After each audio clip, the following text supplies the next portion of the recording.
The lamestream media is not going to have Sarah Palin to kick around anymore. Despite turning up unexpectedly in Republican primary races around the country this year, endorsing candidates here and there, and thereby sort of keeping her hand in national Republican politics, we now know that Sarah Palin has not been given a role of any kind at the Republican National Convention this year. You know, they say the difference between a hockey mom and a pit bull? Lipstick. She was the vice presidential nominee at the last convention. She was the star, but this year, bupkis. They did not give her anything. She has been kicked to the same curb as the last Republican who was elected vice president, Dick Cheney, and the last Republican president. He served 2 terms, and not that long ago. But George W. Bush, as well as Dick Cheney, they will be hidden away from view when the Republicans have their convention this year. Now, the Republicans did spare a thought for old John McCain, who got the party's presidential nomination last time around. They're at least letting him in this year. But he doesn't have a significant thing to do. He's not keynoting. We found out today that that'll be Chris Christie. He's not introducing this year's nominee. That's going to be Marco Rubio doing that. No, the Republicans' last presidential nominee doesn't actually have a specific thing to do at the Republican convention this year. They just announced he would be there, speaking in some capacity. They announced him at the same time they announced that Nikki Haley would be there and Susana Martinez. Oh, yeah, and John McCain, too. If you didn't have access to the information that the last person the Republicans put up to run against Barack Obama was a guy named John McCain, would you be able to discern any sign of that in the universe right now? It's like it never happened. After McCain and Palin lost the last presidential election, John McCain just sort of dissolved back into the Senate. It's like he never ran. After the election, Sarah Palin quit her job as governor of Alaska. She said she was going to work full-time on national Republican politics. And she did do that Mama Grizzly thing, and she does make endorsements sometimes, but she did not run again. Nobody thought she'd have a shot if she did run again. And mostly, she and her family are just doing reality shows now. She had a reality show, her daughter had a reality show, plus the dancing thing, and now her husband has a new reality show as well. Nobody in current Republican politics calls themselves a Sarah Palin Republican. Nobody calls themselves a John McCain Republican. What is the Republican Party after Bush and Cheney? Who is the new face of the Republican Party? What does that party stand for? If Romney and Ryan lose this year, I'm not saying they're going to, but if they do lose, are these guys going to have any more of a chance than McCain and Palin did of defining the new Republican Party, of becoming the face of what it means to be a Republican after Bush and Cheney?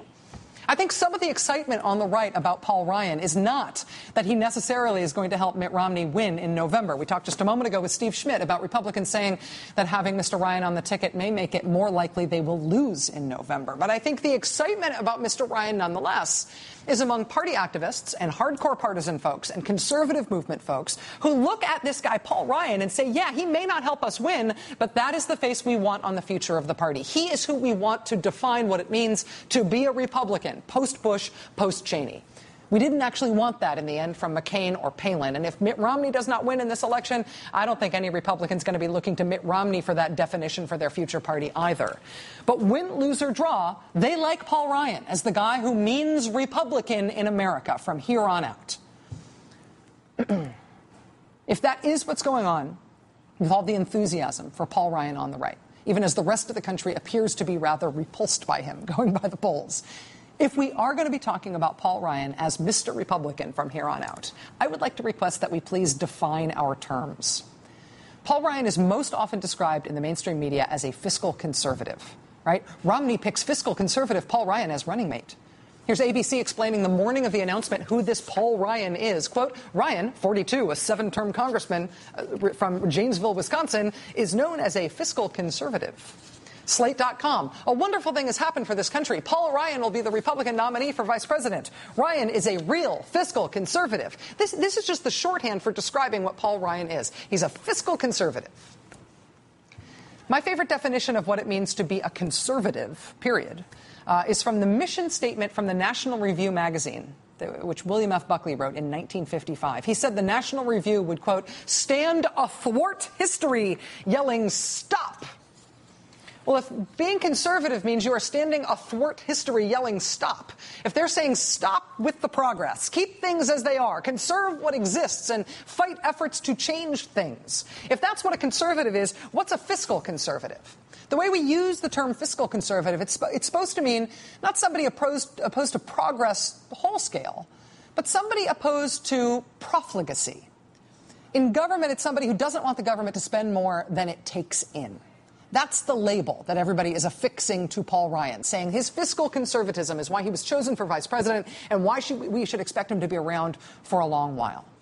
If we really are going to be stuck with Paul Ryan as the face of republicanism for a long while, and if the term fiscal conservative is supposed to mean anything, we should get clear that there may be a lot of great stuff to say about this guy. But fiscally conservative is not one of the things you really can say about him. During the Bush-Cheney era, Mr. Ryan, as a member of Congress, voted for all of the things in the George W. Bush era that cost a lot of money and that were not paid for at all. 2 massive tax breaks, 2 wars, the Medicare Part D expansion, which cost hundreds of billions of dollars, the Wall Street bailout. None of those things were paid for. Every penny of their costs were added to the national charge card, asking future generations to pick up the tab. A fiscal conservative would not have made those votes during the Bush-Cheney era, but Mr. Ryan did.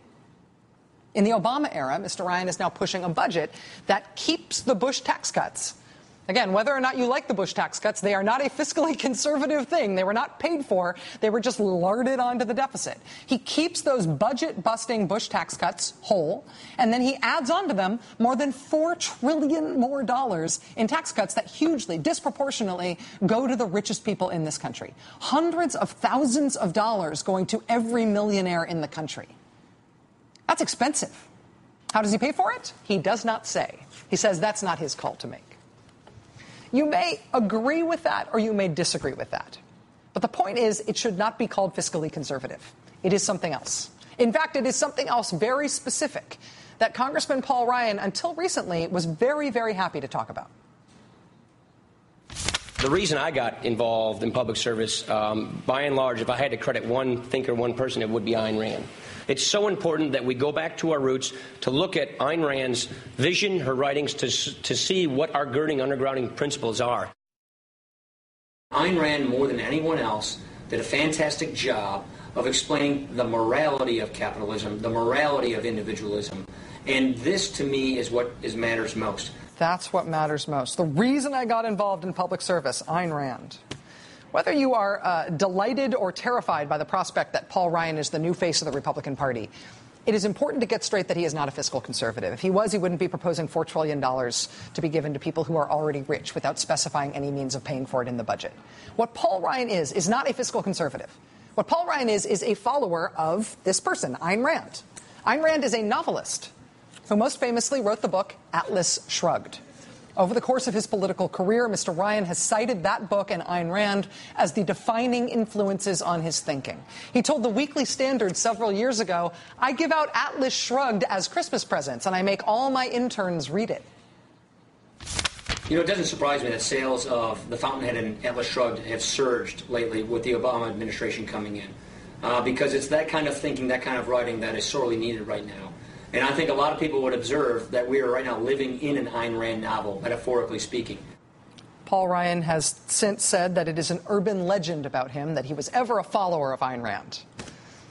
Dude, it's not an urban legend if that's you on tape saying it about yourself, repeatedly for years and with feeling. In Ayn Rand novels, she leads her readers to see the very wealthiest people in society as heroes. Heroes who must be protected from taxes, from the government, from regulation, from bureaucracy, from anything that rich people might find restrictive in any way toward them becoming more rich. The rich are heroes and everybody else is a taker. And the more the rich have, the better for everyone. That is not fiscal conservatism either. It is something else. When the Center on Budget and Policy Priorities, a respected nonpartisan budget think tank, looked at Paul Ryan's plan for the country back in March, this is what they concluded. They said, the new Ryan budget is a remarkable document, one that for most of the past half century would have been outside the bounds of mainstream discussion due to its extreme nature. In essence, this budget is Robin Hood in reverse, on steroids. It would likely produce the largest redistribution of income from the bottom to the top in modern U.S. history, and likely increase poverty and inequality more than any other budget in recent times and possibly in the nation's history. Mitt Romney has been vague on the specifics of what he would do for the country policy-wise. Paul Ryan has not been vague. He has been really specific. And despite the hype, what he would do doesn't have much to do with the deficit. It's this Ayn Rand stuff from Atlas Shrugged and from The Fountainhead about how important it is to have very, very, very, very rich people. How important it is to take care of the rich. This is a real philosophy. It is a fringe one, but it is a real philosophy. And it has nothing at all to do with fiscal conservatism. It is something else. I think a lot of people would observe that we are right now living in an Ayn Rand novel, metaphorically speaking. Paul Ryan, since he has been chosen as vice president, has been shorthanded throughout the media as a fiscal conservative. If you are going to call him that, please define your terms. And please express to me what happens to that $4.6 trillion that he shifts toward the rich, how it is exactly that we pay for that. And if that counts as fiscal conservative to you, you don't speak English. That does it for us tonight. We will see you again tomorrow night. Now it is time for The Last Word with Lawrence O'Donnell. Have a great evening.